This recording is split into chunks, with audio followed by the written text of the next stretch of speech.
So really the whole financial game that we're all playing is the line on this chart. How are you going to outpace it?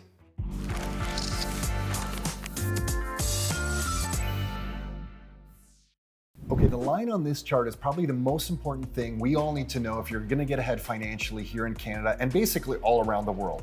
What this chart is this is Canada's money supply. Sometimes it's referred to M2. And what it is all the money that we have in our pockets, in our checking accounts, some money market funds. It's all the liquid money in Canada is Canada's money supply. And you'll hear economists refer to it as Canada's M2. And if you look at the line on this chart, it's basically like highway robbery, and it's why we can't get ahead financially, or why most people, at least, can't get ahead financially. Take a look at M2, and I want you to see the speed of increase of the money supply in Canada. Now, there's something that we all need to be aware of here. As this goes up really quickly, every year increasing faster and faster and faster, if our incomes or our net worth doesn't increase at the same pace, we're falling behind financially. Our purchasing power is falling behind. And here's what I mean by that, by way of example. Imagine in the year 2000, I know that's a long time ago. I'm an old guy, so it's not that long ago for me. But back in the year 2000, imagine I was lucky enough to work really hard, exchange my time and my labor, and I managed to save up $10,000. And then I said, okay, I'm gonna save that $10,000 because I read a lot of financial planning books and everyone said saving is good. So I saved that money and I put it into a savings account at the bank, which basically for the last 20 years, we all know has paid hardly any interest, but I put it in there because I thought I was being smart, saving my money. Now, if you look at this chart, from the year 2000 to the current day, the money supply here in Canada, so all the dollars that exist in the economy, it's gone up almost 5 times. So now today, if I was smart with that $10,000, and when I say smart, I mean like quote unquote smart, like I was told I was smart, that I saved my money. Let's say I go back to the bank and I take that $10,000 out of the bank. Well, maybe there was a little bit of interest, but it's almost negligible. And I have that $10,000, but the money supply has increased 5 times.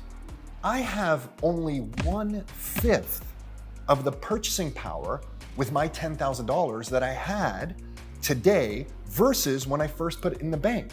So by just saving my money, when Canada and the Central Bank of Canada, the Bank of Canada, and the governments continue to put more and more money in the system through the commercial banking system, they're basically robbing me from my time and labor and from my savings. That $10,000 buys only 1/5 what it did. If I took that $10,000 out today and tried to buy a steak today, that steak is probably 3, 4, 5 times higher because there's way more money in the system. If I try to buy a piece of real estate today, the real estate we all know over the last 20 years, listen, my first Mattamy home was a 4-bedroom home in Mississauga for $268,000. That home is definitely up 5 times. It's over $1 million home. Even with real estate prices a little soft right now with higher interest rates, that home is 5 times more than it was when I first bought it in the early 2000s.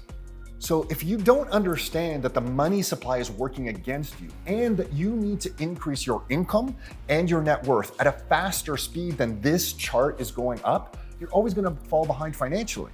So the average Canadian looks around and they start complaining that, why are the groceries so expensive? Why is real estate so expensive? Why can't I really go on vacation without putting money on my credit card and purchase a vacation on my credit card? Why does it take 2 people to work in a family, 3 people now? Why do I need roommates to be able to afford rent? It's all because our money is getting debased. It's like a silent thief. And we need to keep up with this. And I want you to look at something really closely here.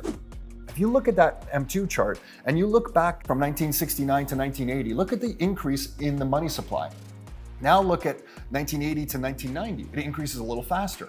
Now look at the 90s, the line goes up a little faster. And then the 2000s, it really starts moving. And then after the great financial crisis, so like the next decade, the 2010s, look at the pace of increase of the money supply then. And now look in the last few years how fast it's going up. The money is getting debased so quickly now that you need your income to increase even faster or your net worth to increase even faster, or you're just not gonna keep up. It's gonna feel like everything's getting more expensive and you can't afford anything at no fault of your own. And some things get access to the new money faster than others. So for example, real estate gets a lot of media time, and everyone likes arguing about real estate prices. Is real estate good, bad? Is it gonna go up forever? Is it gonna crash down? And everyone's kind of missing the forest for the trees with that kind of discussion. It's really that a lot of wealthy people talk about real estate, not because of real estate in and of itself. It's the leverage that income properties or investment real estates gives a person. It's one of the only ways that you can outpace the growth of M2. So for example, if you buy a rental property and you put 20% down, and that rental property, let's say it goes up over a year, 2 years, 3 years, whatever window you want to choose, let's say it goes up 10% in value. Well, because you use leverage, which is scary and difficult, and you need to be careful with leverage, you don't want to overextend yourself, but because you use leverage and you put 20% down, and the property went up 10%, that's a 50% gain on your original 20% down payment. So that leverage is giving you the opportunity to outpace the money supply growth. So you're now getting ahead, you're outpacing it. It's why real estate, with all the difficulties of real estate, dealing with tenants and dealing with maintenance requests and all these kinds of things you have to deal with, it's why real estate is an interesting vehicle to build up your net worth, to build up your income. Real estate's not really the most fun thing to deal with. There's all kinds of difficulties, but it's that leverage that gives you a lot of opportunity going forward. I always think about this example with real estate because salaries really haven't changed. So why haven't salaries changed since when I graduated school? I graduated school in the 1990s. And when I came out of school, I went into the software industry. And in the software industry back then, you could get a really great income. And my starting salary was around $40 some odd thousand. So that was in the late 1990s. And property prices, right around that time, I remember a good friend of mine bought his first home for just over $200,000. So you were making, $40 some odd thousand, and the property price was just over $200,000. And it seemed like those things were, at least possible. Now today, if we look at things, salaries for people leaving university really haven't changed that much. There's a lot of jobs for college grads and university grads that are gonna be in the $40,000 range. But what are property prices? In Mississauga, where I bought that first house, you can get a university grad leaving school. Maybe their first job's gonna start in the $40,000 range, and maybe they'll be able to increase it quickly, but it's gonna start in the same range that it started in the late 1990s.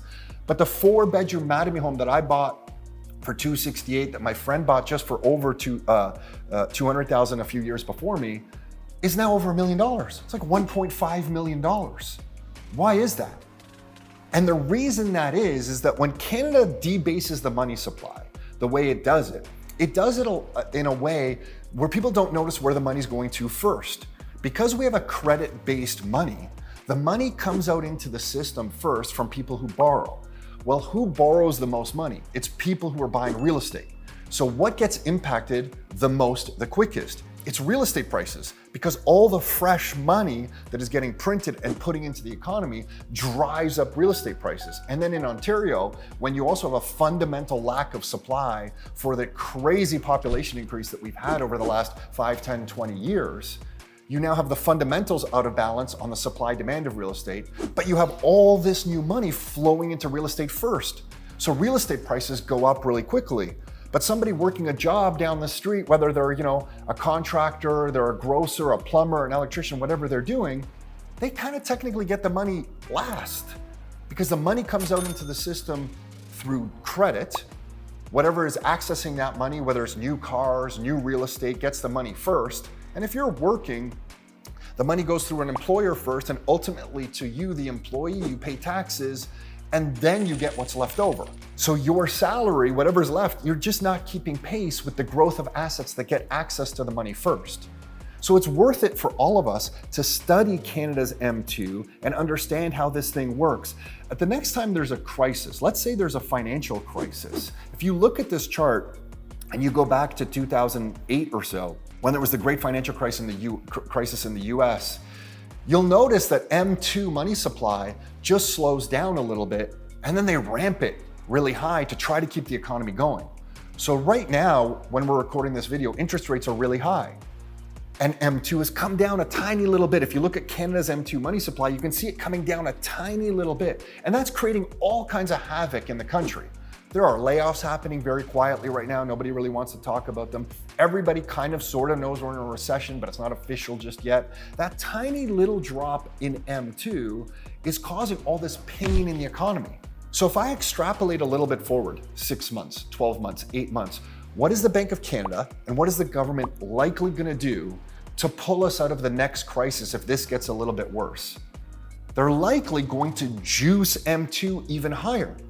They're either going to send people checks, they might extend amortizations of real estate, maybe they'll help people as a first-time home buyer with a down payment on a property. Who knows how they're going to stuff more money into the system?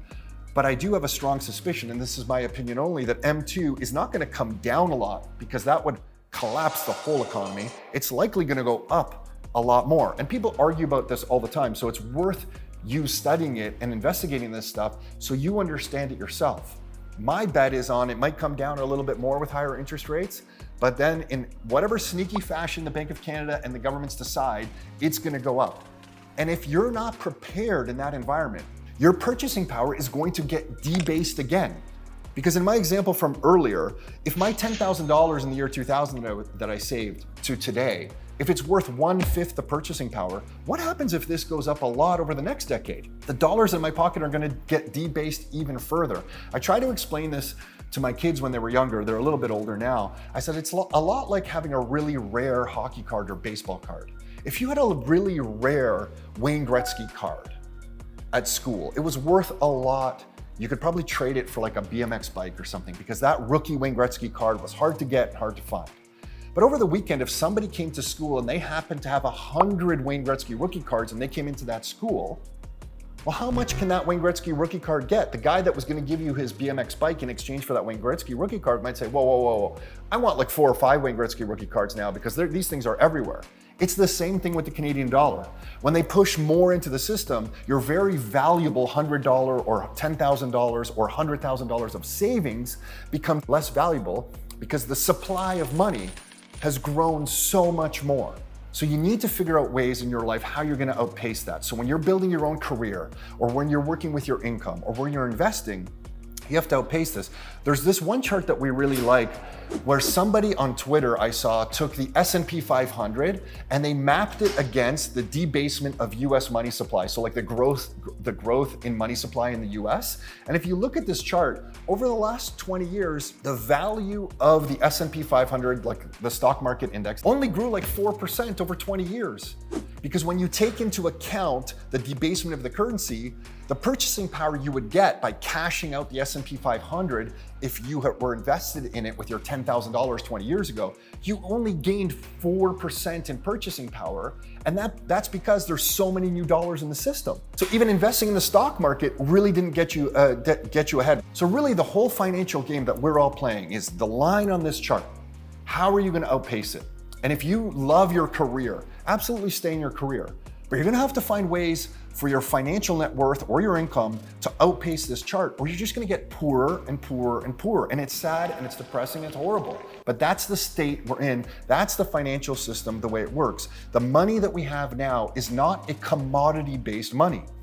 The money we have today is a credit-based money. And a credit-based money needs more and more growth. I want to use one more example to explain kind of the importance of this. If I rewind the system all the way to the beginning in Canada, and the very first dollar comes into existence here in Canada, well, it comes into existence with interest. That's how a credit-based money system works. So the very first dollar in the economy is actually owed back to the Bank of Canada or to the government of Canada or to a commercial bank. I don't want to get into the nuances of it all now, but essentially that's how it works. The first dollar came into existence and it's owed back to someone. Let's just say it's the Bank of Canada with interest. Let's say it's 10% interest. Where do you get the 10 cents to pay the first dollar back? Because only $1 exists in the economy, but you owe $1.10 back. Well, the only way to get the 10 cents is you have to borrow again. So you borrow another dollar. Now there's $2 in the system, but $2.20 is owed back to someone. Well, how do you pay back the 20 cents? You have to borrow another $2 to pay the first $2 back. Now there's $4 in the system, but $4.40 is owed back. So how does it work? Well, you have to borrow again. You borrow $4. And now $8 exists, but $8.80 is owed back. And then extrapolate this forward, it goes up really quickly. It goes like 2, 4, 8, 16, 32, 64, and so on. And we've done a really good job, I guess, in this country at keeping that growth at like kind of this pace, but naturally, because it's math, it increases faster and faster and faster. So now we have all this money in the system, but it's owed back with interest because we have a credit-based money system. Well, how are we gonna pay it all back unless we borrow more? And that's why when I look at Canada's M2, I don't think it's gonna come down really sharply for a long period of time. It might come down sharply for a really brief period of time, like right now for a little bit, which makes things tight for everyone looking for money. But over time, it must increase further or the whole system collapses. There's not enough money in the system to pay back all the money that's owed, because all money is debt, and then all the interest on top of it. So more and more M2 has to come into the system. So to me, over the next 6 months, 18 months, and 24 months in Canada, either through the Bank of Canada or through the government sending out checks to people or changing lending requirements, there's gonna be more money flushed into the system because the system needs it. That's how the whole game is played. It's by design for my money and your money to lose value over time. And it's just happening faster and faster and it's faster. That's why everyone you talk to right now, when they go to the grocery store, they're wondering why groceries are so expensive. Well, nothing changed with the steak. It's the same steak you're buying, but it's the value of the dollars have been debased. So it takes more dollars to buy the steak. It takes more dollars to buy the real estate. It takes more dollars to buy everything. So when you go to the grocery, you get a bag of groceries. I was just there the other day. I got a bag of groceries. I swear these used to cost me like $17, $18. The cashier's like, hey, that'll be like 87 bucks. And I just kind of looked and laughed. I go, oh my gosh, this is happening really fast now. Like $87 when I got married. So I am an old guy and I've been married for a long time. But when I got married, my wife and I think we had our son, maybe not our daughter at that time. A whole week's worth of groceries were like 120 bucks. This would be in the year 2002, 2003 or so. Whole week for the family, 120 bucks. And I remember if we spent $120, I was always like, ooh, we went a little crazy that week because last week was like 105. So like, did we buy a lot? Did we buy a little crazy? You know, did we get some of the good meat or the good steaks? What did we buy that got it to 120? We got to go careful here. You know, now 120 bucks for a family of 3, never mind a family of 4. That's getting you nowhere. Someone told me they recently went to McDonald's and I think they got 2 Big Mac combos for 30 bucks. I don't know if that's true, but like 30 bucks for 2 Big Mac combos. So that's where we are. And that's why you need to understand the money supply. It's why you need to understand the line on this chart and study it really closely. And it's why we like things like real estate, because of the leverage. It allows us to outpace this growth. So our net worth is growing faster than this line on this chart. And it's also why I like something like Bitcoin. Bitcoin has a very finite supply. It can't be debased. So when there's more and more money being printed and Bitcoin's dollar price might be super volatile, I don't care. Because I know if I put my life savings through my time and my labor, and I save some of it that maybe I'm not gonna put in real estate, that maybe I'm not gonna use to buy a family house or an income property, I'm gonna save it in something like Bitcoin because the governments cannot debase it. And because they can't be debased, my purchasing power is going to be protected. So when Canada increases its M2 even further, the percent ownership I have of the entire Bitcoin supply really doesn't change. And over time, if interest rates go up and the dollar price goes wild in the price of Bitcoin, it doesn't bother me. I know the percentage of the existing supply of Bitcoin that my family has been able to acquire is what it is, and nobody can mess around with that. So to me, that's why I look at things like real estate with all the pain that real estate entails. It's why I look at things like Bitcoin, because in the back of my mind, I'm constantly trying to outpace the line on this chart, and I really think we all do. And most Canadians don't know they do, so they fall behind in purchasing power, their incomes don't keep up, and they don't know what's going on, and they get frustrated. So hopefully you found this helpful. Sorry if I got a little intense there or anything. I feel strongly about this subject. If you have any questions about this or you want us to dive into this a little bit more, reach out to us and let us know. And that's it for this video.